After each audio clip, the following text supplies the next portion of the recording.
Everyone, अस्सलाम वालेकुम। उम्मीद है कि आप बिल्कुल ठीक ठाक होंगे। तो आज जो हमारा टॉपिक है, आज जो हमारा लेक्चर है, जिसमें आज हम लॉ ऑफ केमिकल कॉम्बिनेशन से सेकंड लॉ पढ़ेंगे, जिसमें आज हम लॉ ऑफ डेफिनेट प्रोपोर्शन क्या होता है। ठीक है, तो प्रीवियस लेक्चर में हमने क्या पढ़ा था कि law of conservation of mass. Law of conservation mass में क्या था कि एंटोनी लुइजर ने बताया कि जो केमिकल रिएक्शंस होते हैं ना, जिसमें आप रिएक्टेंट का क्या करवाते हैं कि रिएक्शन करवाते हैं, तो रिएक्टेंट से हमें क्या मिलता है, प्रोडक्ट मिलता है। अब देखिए रिएक्टेंट से आपको क्या मिला, प्रोडक्ट मिला। तो लॉ ऑफ कंजर्वेशन ऑफ मास में बताता है कि जो प्रोडक्ट का मास होता है, जो प्रोडक्ट का मास होता है वो इक्वल किसके होता है कि रिएक्टेंट का। जो रिएक्टेंट का मास होता है वो किसके इक्वल होता है कि प्रोडक्ट का। फॉर एग्जांपल हमारे पास यहाँ पे रिएक्टेंट का 10 ग्राम मास है, तो प्रोडक्ट का मास कितना होगा कि 10 ग्राम ही होगा। ना तो आप यहाँ पे मास को क्रिएट कर सकते हैं, ना आप यहाँ पे डिस्ट्रॉय कर सकते हैं। जो रिएक्टेंट का मास होगा वही प्रोडक्ट का मास होगा। ठीक है, तो अब बात आती है कि law of definite proportion. Law of definite proportion में क्या होता है, उससे पहले के थोड़ी सी पॉइंट के जो यहाँ पे लॉ ऑफ केमिकल कॉम्बिनेशन जितने भी लॉज हैं 5 टाइप्स के, वो जस्ट किस पे डिपेंड करते हैं कि केमिकल रिएक्शंस पे करते हैं। मैं यहाँ पे केमिकल रिएक्शंस का वर्ड यूज़ कर रहा हूँ। ठीक है, ये न्यूक्लियर रिएक्शंस पे नहीं होते। तो क्यों नहीं होते, क्योंकि न्यूक्लियर रिएक्शंस में क्या इन्वॉल्व होते हैं कि प्रोटॉन्स इन्वॉल्व होते हैं, और जो रिएक्शंस होते हैं केमिकल रिएक्शन उसमें क्या होता है कि इलेक्ट्रॉन्स इन्वॉल्व होते हैं। इलेक्ट्रॉन्स का इन्वॉल्व होना मतलब कि law of chemical reactions combinations.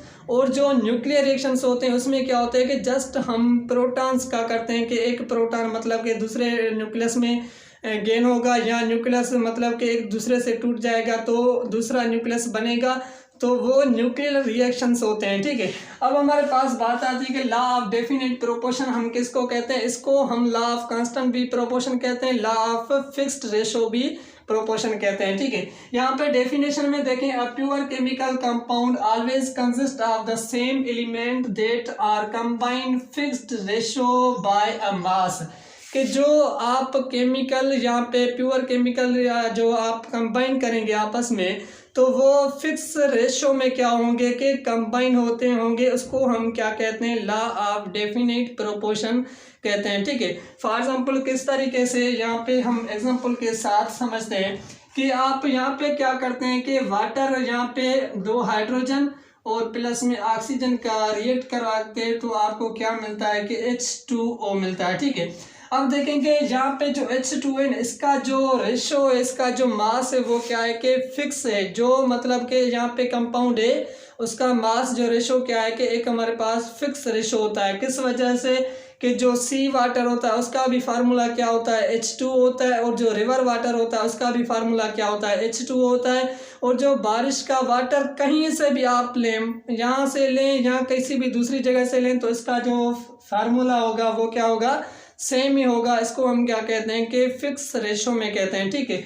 यहाँ पे जो रेशो होता है वो हम 2 किस्म से 2 टाइप से निकालते हैं। एक हमारे पास होता है कि एटम के हिसाब से आप रेशो निकाल सकते हैं, और दूसरा हम मास के हिसाब से भी रेशो निकाल सकते हैं। ठीक है, यहाँ पे देखेंगे ऑक्सीजन के साथ यहाँ पे 2 हाइड्रोजन ऐसे अटैच होते हैं, और इनका अगर हम एटम के हिसाब से देखें तो यहाँ पे 2 हाइड्रोजन है और 1 ऑक्सीजन है, तो इसका जो रेशो होता है वो क्या होता है 2.1 है। ये जो रेशो है वो किस हिसाब से है कि एटॉमिक नंबर एटम्स के हिसाब से, कि 2 हाइड्रोजन के एटम्स 1 ऑक्सीजन के एटम, इसका रेशो कितना हो गया, फिक्स जो रेशो होता है 2.1 होता है। ठीक है, कहीं का भी वाटर हो।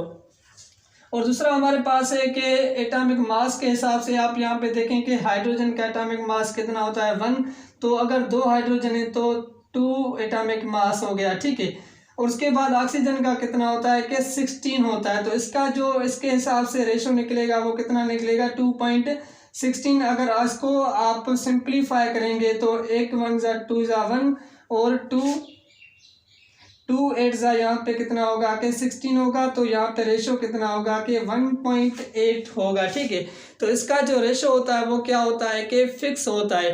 अब यहाँ पे बात आती है कि आपको कैसे मतलब कि यहाँ पे MCQs आएंगे, किस तरीके के यहाँ पे क्वेश्चन आएगा, किस तरीके का यहाँ से आपको क्वेश्चन पूछा जाएगा कि आपको यहाँ पे क्वेश्चन पूछेगा कि इसका मतलब कि कितना रेशो बनेगा। फॉर एग्जांपल यहाँ पे क्या है कि वाटर है, ठीक है, H2 है।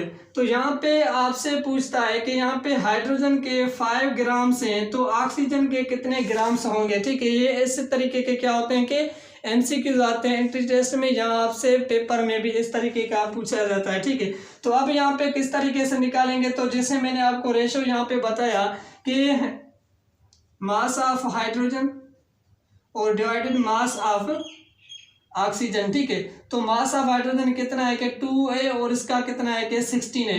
तो 1 2 ज़ा 1 और 2 8 ज़ा 1.8, इसका क्या हो गया कि फिक्स रेशो मिला। 1.8 इसका क्या है कि फिक्स रेशो है। लेकिन यहाँ पे हमारे पास क्या है कि प्रॉब्लम है। प्रॉब्लम कैसे हम इसको सॉल्व करेंगे, तो मैं यहाँ पे इसको करता हूँ।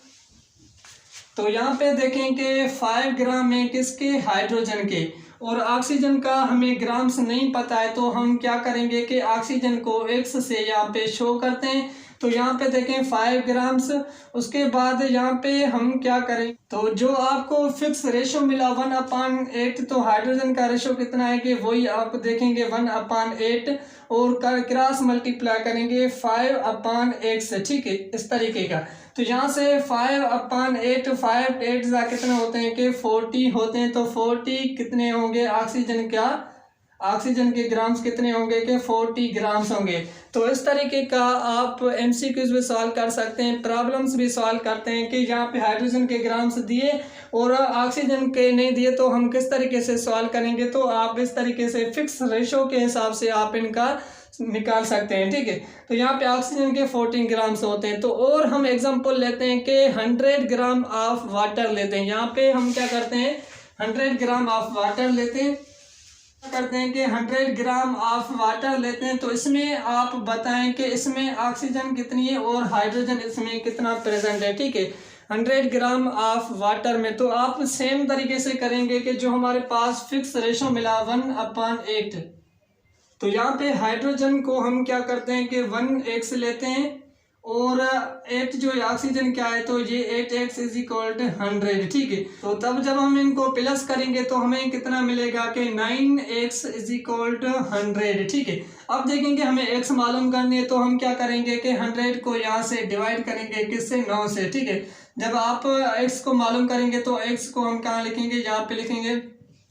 तो यहाँ से जो जवाब आप डिवाइड करेंगे तो आपको जवाब कितना मिलेगा कि 11.11 समथिंग। ठीक है, तो हम क्या करते हैं, यहाँ पे जस्ट 11 ही लेते हैं। तो यहाँ पे देखें कि 11, अब 11 जो जवाब आ रहा है वो आपको बता रहा है कि 11 जो हमें परसेंटेज है, यहाँ पे 11 ग्राम्स किसके होंगे कि हाइड्रोजन के ग्राम्स होंगे, और जो 11 100 में से 11 माइनस करेंगे तो आपको 89 ग्राम जो होंगे वो किसके होंगे, ऑक्सीजन के होंगे। ठीक है, तो इस तरीके से हम क्या करते हैं कि यहाँ पे फिक्स रेशो के हिसाब से यहाँ पे आंसर्स निकालते हैं जो हमें क्वेश्चंस पूछे जाते हैं एंट्री टेस्ट में या हमें जो पेपर्स में पूछे जाते हैं। तो यहाँ पे हमें क्या करना है कि जस्ट आपका कंपाउंड्स जो है वो उनका जो रेशो क्या होता है कि फिक्स होता है। फॉर एग्जांपल हम दूसरा एग्जांपल ले सकते हैं कि अगर यहाँ पे आप रेशो थोड़ा सा चेंज करते तो आपका जो कंपाउंड है वो आपका क्या हो जाता कि डिफरेंट हो जाता। तो इस तरीके से हम क्या करते हैं कि लॉ ऑफ डेफिनेट प्रोपोर्शन में जो कंपाउंड्स होते हैं उनका जो रेशो होता है वो क्या होता है कि फिक्स होता है। उसको हम क्या कहते हैं, लॉ ऑफ डेफिनेट प्रोपोर्शन कहते हैं। ठीक है, अब हम यहाँ पे लेक्चर को करते हैं, इंशाल्लाह नेक्स्ट लेक्चर में मिलते हैं जिसमें हम पढ़ेंगे कि लॉ ऑफ मल्टीपल प्रोपोर्शन हम किसको कहते हैं। तो अगर आपने हमारे चैनल को सब्सक्राइब नहीं किया तो आप सब्सक्राइब करें और शेयर करें अपने दोस्तों के साथ।